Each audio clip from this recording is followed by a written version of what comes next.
NFT est une technologie émergente qui explose en ce moment, mais genre vraiment. Une œuvre numérique de l'artiste américain Beeple a été vendue pour près de 60 millions d'euros. Le DJ Steve Aoki a vendu 11 pièces uniques d'animation et de son, dont une seule a été achetée pour presque 800 000 euros.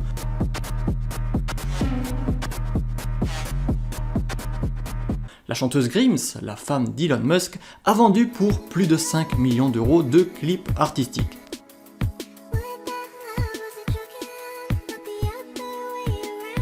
Et bien sûr, Elon Musk lui-même s'apprête à vendre son propre clip.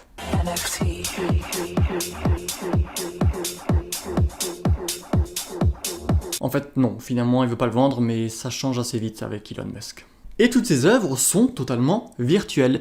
Les acheteurs n'ont pas reçu de fichiers MP3 ou MP4 et encore moins un courrier avec une clé USB. Ils ont reçu un certificat numérique de propriété sur les œuvres en question. Alors comment est-ce que c'est possible et qu'est-ce que sont vraiment ces NFT au juste ?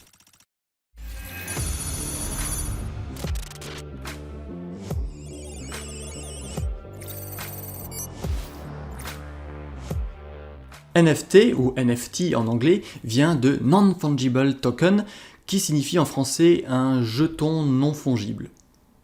Prenons un exemple pour comprendre. Si vous achetez une maison, vous recevez un titre de propriété par le notaire qui prouve que vous êtes le propriétaire de celle-ci. La maison reste la même, mais le propriétaire peut changer dans le temps, notamment suite à une vente. Le titre de propriété n'est donc pas la maison en elle-même, mais c'est bien le titre de propriété sur cette maison. Et bien du côté numérique, c'est pareil, un NFT, c'est un titre de propriété numérique sur quelque chose de numérique. Ce n'est donc pas l'objet en question, l'œuvre numérique, mais c'est le titre de propriété également sur celle-ci. Donc si Steve Aoki crée une musique, c'est comme s'il avait une maison, puis il vend la propriété de celle-ci via un NFT. Il n'y a donc qu'un propriétaire à un moment donné, sauf bien sûr si Steve Aoki décide de créer plusieurs copies de la même œuvre, mais pour la rendre rare, il a plutôt intérêt qu'elle soit unique au monde. Mais là vous allez me dire que n'importe qui peut copier et partager l'œuvre, puisqu'elle est numérique, contrairement à une maison qui elle sera difficile à copier. Eh bien l'acte de propriété de la maison est enregistré au service de publicité foncière français ou de celui de votre pays d'ailleurs. Cet enregistrement légal fait office de preuve indiscutable, donc personne ne peut dire qu'il est propriétaire de votre maison du jour au lendemain, car l'enregistrement officiel fait foi. Avec un NFT, c'est pareil, mais le service de publicité foncière, c'est en fait la blockchain. Si vous avez entendu parler de Bitcoin et de crypto-monnaie, vous savez déjà ce que c'est. Il s'agit d'une base de données distribuée sur Internet et sécurisée par cryptographie. Au lieu d'avoir un unique service gouvernemental ou administratif comme celui de la publicité foncière, là, c'est distribué et standardisé sans autorité unique de surveillance ou de gestion. La vérification se fait par ce qu'on appelle un consensus dans lequel la majorité des ordinateurs de la blockchain valident les transactions et les enregistrent. Avec beaucoup de calculs mathématiques et de cryptographie, on arrive donc à créer une base de données commune et théoriquement inviolable sans qu'il y ait une seule unique autorité de gestion pour tout cela. Donc si quelqu'un copie l'œuvre de Steve Aoki, ça sera toujours qu'une copie, car le titre de propriété officiel dans la blockchain, donc dans la base de données officielle, lui, n'est pas recopiable et fait donc office de preuve. Et c'est là qu'on arrive à toute la hype actuelle, car n'importe qui peut créer, acheter, vendre des NFT. Pour rappel, on ne vend pas l'œuvre en elle-même, mais bien la propriété sur celle-ci. Le tout étant payable en crypto-monnaie bien sûr, comme Ethereum, que vous pouvez d'abord obtenir en convertissant votre argent à réel. Et le tout est basé sur des taux avec des cotes qui fluctuent. Par exemple, notre fameuse œuvre de Steve Aoki peut prendre de la valeur dans le temps ou en perdre. Comme avec Bitcoin, ce qui fait que des investisseurs peuvent acheter ou revendre les NFT pour essayer de gagner de l'argent tout simplement. Là encore, tout comme vous pourriez acheter un tableau de Picasso ou une vieille Ferrari et attendre qu'elle prenne de la valeur avant de la revendre. Alors on parle ici d'œuvres numériques comme des clips ou de l'art numérique, peu importe, car c'est l'application qui nous vient naturellement en tête. Mais il y a en fait bien d'autres applications possibles, par exemple avec les cartes à collectionner. Je suis fan du jeu de cartes Yu-Gi-Oh! #Villebrequin. Pourquoi on a des voitures à 4 roues? Parce qu'à deux, ça s'appellerait une moto. Bonne réponse. Dans ce jeu de cartes à collectionner, vous pouvez non seulement jouer avec, mais il y a aussi des cartes plus ou moins rares qui sont justement à collectionner. Par exemple, il y a des cartes limitées, il y a des cartes qui sont puissantes, il y a des cartes iconiques, etc. Du coup, on peut très bien l'appliquer au monde numérique, où il y aurait par exemple que 5 cartes d'un type précis au monde, et donc 5 titres de propriété qui permettent à leurs détenteurs de jouer avec dans un jeu vidéo, ou de les échanger bien entendu. Ils pourront naturellement revendre ces cartes en revendant les titres de propriété. Et là, vous voyez bien que la valeur est au final variante, car en fonction de l'évolution du jeu, cette carte pourrait très bien devenir mauvaise, tout comme elle pourrait devenir absolument indispensable, et donc les taux varient au fil du temps.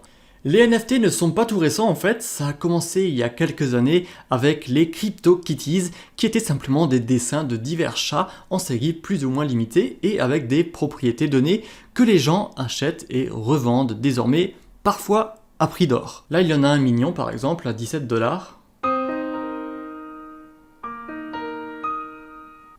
Je vais en prendre un, tiens. Là il y en a un autre à 1 million de dollars. Et vous voyez qu'ainsi de suite, il y a vraiment beaucoup de chats comme ça que vous pouvez acquérir, revendre, etc. C'est un petit peu la même chose avec les CryptoPunks, à ne pas confondre avec Cyberpunk, qui sont eux des petits personnages pixelisés, là encore avec des couleurs différentes, des types différents, et qui se vendent aussi plus ou moins à prix d'or, en fonction de l'évolution bien sûr des taux, etc. Comme lui, vendu par exemple récemment pour 2600$. Et puis si vous pensez que c'est du gros n'importe quoi, sachez que vous n'avez pas encore tout vu, car vous pouvez tout créer, techniquement, en NFT. On dit en anglais que c'est du minting de NFT, qui signifie en gros que vous créez un original en faisant le lien avec le monde des cartes à collectionner, où une carte mint est en fait une carte tout juste créée, non touchée, dans son état d'origine en somme. Donc oui, autant il y a des arts digitaux vraiment sympas, autant vous pouvez aussi acheter un simple carré rouge, un tweet ou un commentaire YouTube, et c'est que le début. Il existe aussi des plateformes dédiées à la vente de NFT comme OpenSea, où vous y trouverez toutes sortes de NFT à acheter et à revendre. Un peu comme un site de petites annonces en somme. Alors, qu'est-ce qui fait que les NFT prennent de la valeur ou pas? Tout repose en fait sur la rareté et sur le contexte associé. En somme, c'est un peu le truc des stars, car n'importe quelle célébrité qui crée n'importe quel ramassis de pixels lui donnera de la valeur, car justement cela provient de monsieur machin ou de madame truc.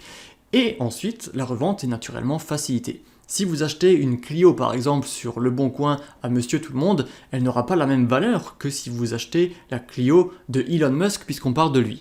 C'est assez bête au final, mais c'est un peu comme ça le principe, et c'est aussi pour ça que les experts estiment que c'est quelque chose d'instable qui pourrait vite changer.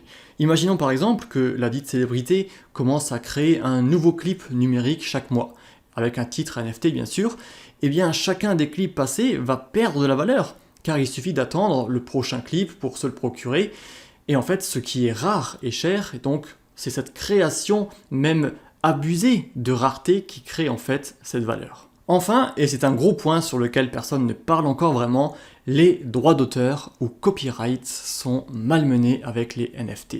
Puisque tout est numérique, n'importe qui peut copier n'importe quoi sur Internet. Surtout d'ailleurs ce qui ne leur appartient pas, et vendre donc des titres de propriété, des NFT dessus. Un peu comme si vous vous mettiez à vendre le titre de propriété de la maison du voisin, ou que vous créiez un nouveau titre de propriété sur sa maison. Alors le titre sera certes unique, mais créé par vous, et non pas par votre voisin, détenteur initial de la maison, une sorte d'autorité de confiance à la base. Le problème, c'est qu'il y a des artistes qui font du super travail, comme cette personne d'ailleurs, et qui voient des titres de propriété numérique sur une capture d'écran de leurs œuvres être vendus ensuite à leur insu. Dans le fond, tout le système devrait automatiquement s'auto-réguler, en sachant par exemple que la source de tel ou tel NFT, de tel ou tel art n'est pas officielle, et qu'elle aura donc pas ou peu de valeur, d'où ma précision précédente concernant le contexte et l'auteur initial qui joueront surtout sur les prix des NFT. Tout le monde commence à en parler et c'est quelque chose qui va encore évoluer, mais c'est peu stable et il n'est pas recommandé de vous plonger dedans si vous n'avez pas d'argent à perdre à la base, comme avec tous les types d'investissements à la base. Ce qui est sûr, c'est que tout le monde est déjà en train de créer sa propre collection de petits chiens et chats pixelisés en espérant qu'ils prennent de la valeur et c'est pas forcément gagné.